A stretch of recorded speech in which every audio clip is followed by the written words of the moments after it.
that is drug-induced liver injury. For this, we have got a very competent assistant professor of pharmacology, but actually he is a practicing consultant in internal medicine, and he has got more than 30 research papers to his name.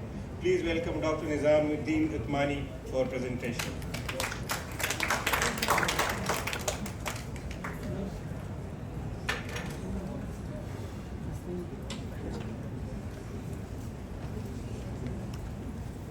Bismillahirrahmanirrahim. Thank you, Dr. Jabran, for inviting me and for giving me a chance to deliver this lecture. Doctor Jibran جب مجھے lecture دے رہا تھا تو میں نے اس کو کہا کہ یہ میرا لیکچر آخر میں رکھتے ہیں. مجھے پتہ نہیں تھا کہ ایسے حالات میں لیکچر ڈیلیور کروں. وہ وجہ یہ تھا کہ drug induced liver injury we consider at the end. ٹھیک ہے, this is just a diagnosis of exclusion. تو میں یہی سوچ رہا تھا کہ آڈینس صرف یہ یاد رکھیں گے کہ اگر آپ یہ سارے پروفائل کر لیں, پھر بھی اگر آپ کے پاس کوئی لیور انجری کا کوئی کاز پتہ نہ ہو, then you can consider that as a drug induced liver injury, اور آپ اس کی طرف پھر جا سکتے ہیں. ٹھیک. Okay, the learning objective for today: describe the mechanism of drug detoxification and metabolism in the liver. Then describe the DILI, which is the drug-induced liver injury or drug-induced hepatic injury or hepatotoxicity, and describe the diagnosis and management of DILI. And then enlist some of the commonly used drugs which can cause the hepatic toxicity. یہ آپ سب کو پتہ ہے, this is the basic first pass mechanism, جہاں سے drugs 100% it reach into the small intestine and then hardly about 10 to 15% or 20% it reach into the systemic circulation. اس سے پہلے drug کے metabolism ہوتی ہے. ٹھیک ہے, اور drug کے metabolism it's occur through two phases. One is called the phase 1 and the other one is the phase 2. صرف آپ اتنا یاد رکھیں جو phase 1 میں بائی پروڈکٹس بنتے ہیں وہ ٹاکسک میٹابولائٹس ہوتے ہیں. They can be more toxic than the parent drugs. ٹھیک ہے, اس کی وجہ سے ہیپیٹوٹاکسیسٹی آ جاتی ہے. اور جو phase 2 ریئیکشن ہے یا جو phase 2 میٹابولزم میں وہی ٹاکسک میٹابولائٹس یا by products they are metabolized and they are removed from the body. صرف اتنا آپ کنسیپچولی یہ چیز یاد رکھیں. ٹھیک. Okay, what is the definition of the drug-induced liver injury? It is a type of the liver injury which is caused by the medication. ٹھیک ہے, herbal supplement. آج کل herbal بہت زیادہ یوز ہو رہے ہیں. ٹھیک ہے, اور اس کے اتنی رجسٹریشن بھی نہیں ہے لیکن پھر بھی بہت زیادہ یوز ہو رہے ہیں, اور اس کے ساتھ ہیپیٹک انجری بہت سارے کیسز آ سکتے ہیں. اس کو ہم ٹاکسک ہیپاٹائٹس بھی کہہ سکتے ہیں. ٹھیک ہے. امپورٹنس کیا ہے کہ دنیا میں drug induced liver injury it is the number one cause of the liver transplant, خاص کر یورپ میں. ٹھیک ہے نا, پیراسیٹامول ٹاکسیسٹی اس کی وجہ سے that is the number one cause of the liver transplant. ہمارے یہاں پہ تو ہیپاٹائٹس سی اور ہیپاٹائٹس بی کے کیسز زیادہ ہیں, لیکن یورپ میں اس کی وجہ سے زیادہ لیور ٹرانسپلانٹیشن ہوتی ہیں. ٹھیک ہے. ایپیڈیمیولوجی 1 in 1 lakhs میں کیسز رپورٹ ہو جاتے ہیں, لیکن بعض جو مائلڈ ٹو ماڈریٹ کیسز ہیں, جو لیور انجری کے مائلڈ ٹو ماڈریٹ کیسز ہیں, وہ 1 in 10,000 میں بھی آپ کے پاس آ سکتے ہیں. اور بیسک رسک فیکٹر ایج ہے, خاص کر اولڈ ایج میں جہاں پہ ملٹیپل میڈیکیشن مریض لے رہا ہوں اور ملٹیپل ڈیزیز ہو. جینڈر فیمیل میں جو آئیڈوسنکریٹک ٹائپ آف ریئیکشن ہے وہ فیمیل میں زیادہ ہوتے ہیں, میل کے مقابل میں وہ میل میں تھوڑے سے کم ہوتے ہیں. پری ایگزسٹنگ لیور ڈیزیز, اگر آلریڈی سروٹک ہے اور پھر ملٹیپل میڈیکیشن بھی لے رہے ہیں تو ایسے لوگوں میں پھر ڈرگ انڈیوسڈ لیور انجری کے چانسز زیادہ ہوتے ہیں. اور پولی فارمیسی, جب آپ ایک سے زیادہ دوائیاں لے رہے ہوں تو drug interaction plus drug interaction with the liver, اس کی وجہ سے پھر disease drug induced liver injury آ سکتے ہیں. ٹھیک ہے. یہاں پہ 4 ٹرمز ہے, ایک ٹالریٹرز ہے. ہم ساری جتنی بھی دوائیاں لے رہے ہیں, ہم پیراڈال لے رہے ہیں, اینٹی بایوٹک لے رہے ہیں, لیکن ہمیں کچھ نہیں ہوتا. ٹھیک ہے. اس کا وجہ یہی ہے کہ these drugs they can be toxic to us, لیکن ہم اس کو ٹالریٹ کر سکتے ہیں ایک خاص ڈوز میں. ٹھیک ہے. اس کے بعد تھوڑی سی اگر ہم اس کی ڈوز کی یا اس کی ڈیوریشن کو انکریز کر لیں تو اس کی ایڈورس افیکٹ آنا شروع ہو جاتے ہیں. بھوک کم لگنا شروع ہو جاتی ہے, تھوڑا سا ہمارا اینٹی لیول ریز ہوتا ہے, اس کو پھر ہم اڈاپٹر کہتے ہیں. ٹھیک ہے. اور پھر اس وہی اسٹیج سے اگر آگے بندہ نکل جائے, جس طرح ہم اینٹی ٹیوبرکلوس ڈرگس دیتے ہیں, اسٹارٹ میں مریض کو بھوک کم لگنا شروع ہو جاتی ہے, پھر آہستہ آہستہ اس کی اینٹی لیول اتنی ہائی ہوتی ہے کہ وہ جو ایک اسٹیج آ جاتی ہے اس کو ہم پھر سسیپٹیبل کہتے ہیں. ایسی کنڈیشن میں you will have to stop the drugs اور آپ نے اس کو سپورٹیو تھراپی دینی ہے. اور آخر میں اینتھریٹس, وہ ایسی مریض ہے کہ وہ اینتھریٹس آف لیور فیلئر ہوتے ہیں, تو ان میں پھر آپ نے ڈرگس کمپلیٹلی اسٹاپ کرنی ہوتی ہے. میکینزم کیا ہے؟ 4 میکینزم بیسیکلی اس میں انوالوڈ ہے. One is the idiosyncratic type. Idiosyncrasy, every person has got genetic predisposition to get adverse effect of certain drugs. We call that as a idiosyncrasy. ٹھیک ہے. Like paracetamol ہے, ایک بندہ لے رہا ہے, بلکہ لاکھوں لوگ لے رہے ہیں, ان کو کچھ نہیں ہوتا, لیکن ایک بندہ ایسی بیچ میں آ جاتا ہے کہ اس کو اس کی وجہ سے ریش شروع ہو جاتے ہیں یا کوئی ایڈورس افیکٹ شروع ہو جاتے ہیں. So that is basically the idiosyncrasy which is the genetic make up of that person. The second one is the direct hepatotoxicity. یہ دو قسم اس میں بہت زیادہ ضروری ہے. کوئی بھی میڈیسن کسی بھی انسان میں اس کی وجہ سے آئیڈوسنکریسی کی وجہ سے اس کو ریئیکشن ہو سکتی ہیں, اور کوئی بھی میڈیسن اگر آپ بہت ہائی ڈوزز میں لے لیں دیٹ کین کاز ڈائریکٹ ہیپیٹوٹاکسیسٹی. یہی دو اس میں مین چیزیں. باقی امیون میڈیٹر اور جو مائٹوکانڈریل ٹاکسیسٹی ہے یہ بھی ہے, لیکن یہ اتنی زیادہ امپورٹنٹ نہیں ہے. ٹھیک ہے, یہ ایک لانگ الگوریتم ہے جس کے تھرو ہم اس کی کلاسیفائی کرتے ہیں ڈفرینٹ ٹائپ آف ہیپاٹائٹس کہ جو ڈرگ انڈیوس کی وجہ سے ہوتی ہے, کہ کوئی کولسٹیٹک ہے, کوئی ہیپاٹائٹس ہے, کوئی میکس ٹائپ ہے. لیکن اس کی ڈیٹیل میں نہیں جاؤں گا. جو مین دو اس میں امپورٹنٹ ہے وہ یہی دو ہے کہ one is the idiosyncratic type and the other one is the intrinsic اور direct hepatotoxicity. Idiosyncratic this is rare لیکن اور یہ انپریڈکٹیبل بھی ہے, لیکن آپ کو پتہ نہیں ہے کہ کون سی دوائی کے ساتھ ایک مریض ہیپیٹوٹاکسیسٹی ڈیولپ کر سکتی ہے, جبکہ جو ڈائریکٹ ٹاکسیسٹی ہے وہ پریڈکٹیبل ہے. یعنی اگر ایک بندہ پیراسیٹامول بہت ہائی ڈوز میں لے لے, 4 گرامز تک لے لے, تو آپ کہہ سکتے ہیں کہ یہ بندہ اس کی وجہ سے ہیپیٹوٹاکسیسٹی ڈیولپ کر سکتے ہیں. ٹھیک ہے, یہ ان دونوں میں ڈفرینسز ہے. انٹرنسک ٹائپ جو ہے this is more common, idiosyncratic type is less common, اور the intrinsic type is predictable. آپ کو پتہ ہوتا ہے کہ جیسے آپ ڈوز انکریز کریں گے تو مریض کو ہیپیٹوٹاکسیسٹی آ سکتی ہے. جو دوسری ہے وہ انپریڈکٹیبل ہے, اور the intrinsic type is dose dependent, the other one is not dose dependent. The جو ٹائپ آف انجری ہے یوزلی نیکروسس, اور دوسرے میں بھی نیکروسس آ سکتی ہے. اور جو انٹرنسک ٹائپ ہے it usually lead into acute liver failure.